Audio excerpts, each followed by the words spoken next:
भाषण करताना माझे मन अत्यंत जड झाले आहे।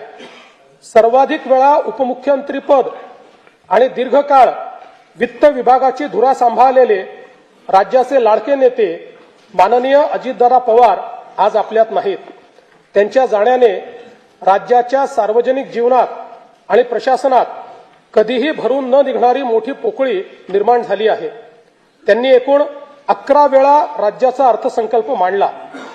अजितदादा व अर्थसंकल्प हे नाते दृढ झाले होते।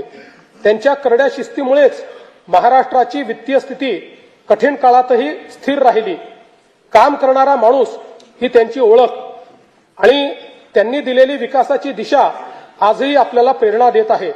त्यांना श्रद्धांजली म्हणून सर्व मान्यवरांची चर्चा करून त्यांच्या व्यक्तिमत्वाला साजेसे भव्य स्मारक उभारण्यात येईल।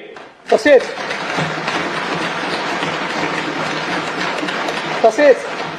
त्यांच्या नावे गतिमान नागरी सेवा पुरस्कार देण्यात येईल असे मी जाहीर करतो।